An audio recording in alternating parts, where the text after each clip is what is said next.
into the wilderness. Just because the world is being tardy, it does not mean you should be too. Indeed, if you fail to slowly make haste, then the world will become darker for it. Every human must shine with enlightenment. I know it is hard to accept that schools may not be working. We all have so little, and now even more rugs are pulled from beneath our feet. There's other stuff too, from bad parenting to mutually assured destruction. I'm sorry.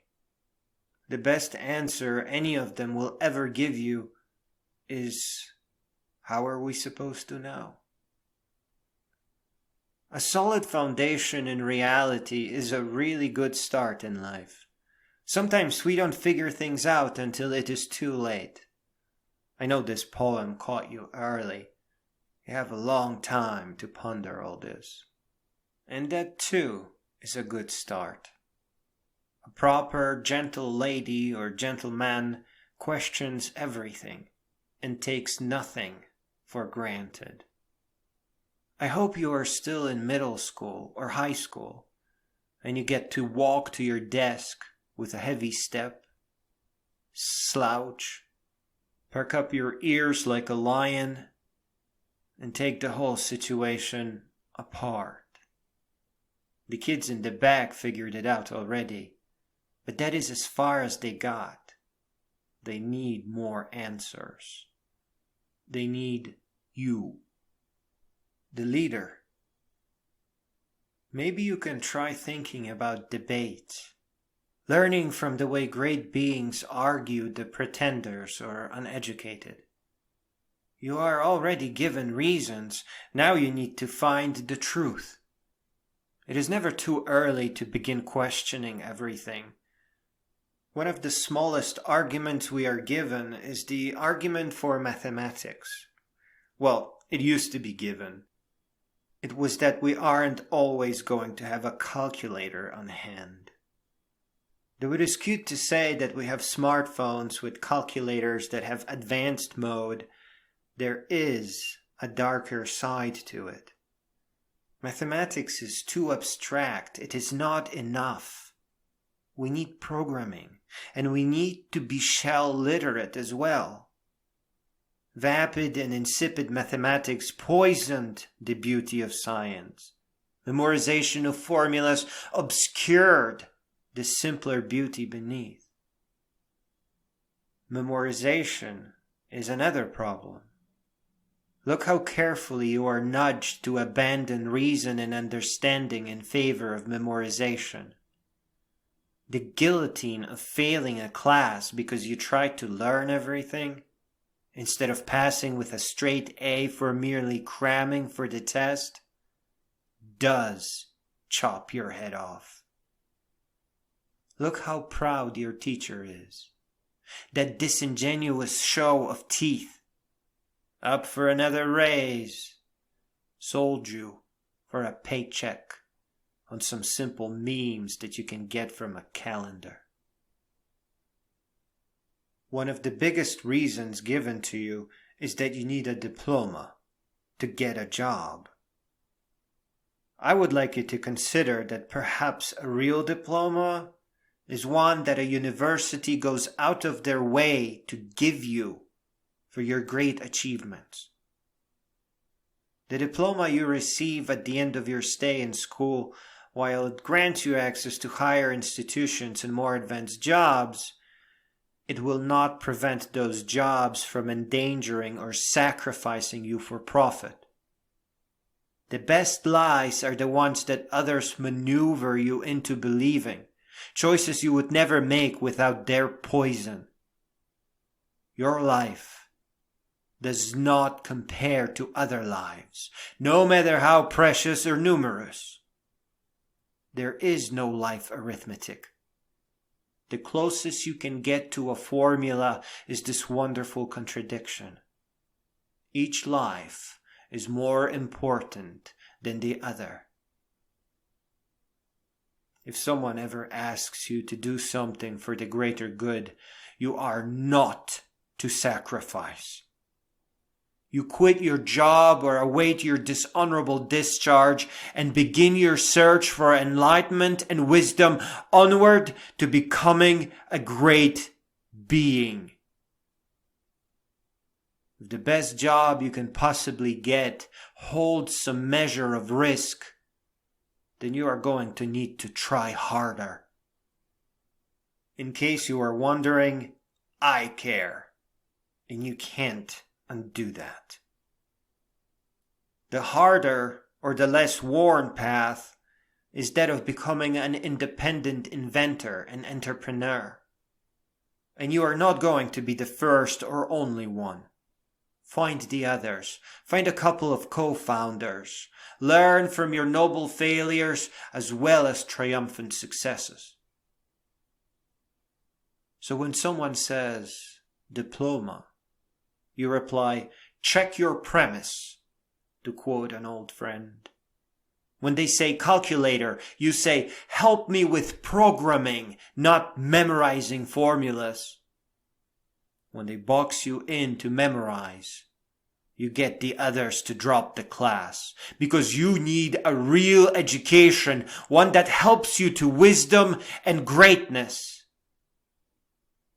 While governments are smart enough to encourage learning, as evidenced by mandatory education, they are not smart enough to tell a real education from a fake one.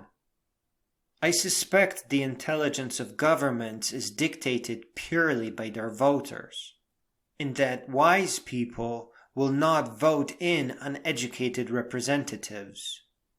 But you see the small catch-22 or chicken and the egg problem. A government can't easily become intelligent enough to encourage real education without majority of voters being educated for real. The way to boot the process and hopefully sustain it is to mirror the educational paths of pioneers and founders. In short, self-education. Self-education is not that outrageous. That is what real schools are supposed to encourage you to do without any interference. And let me underline that interference will destroy self-education. Grades, cookie-cutter curricula, the threat of repeating classes or even semesters can destroy a beautiful and delicate mind.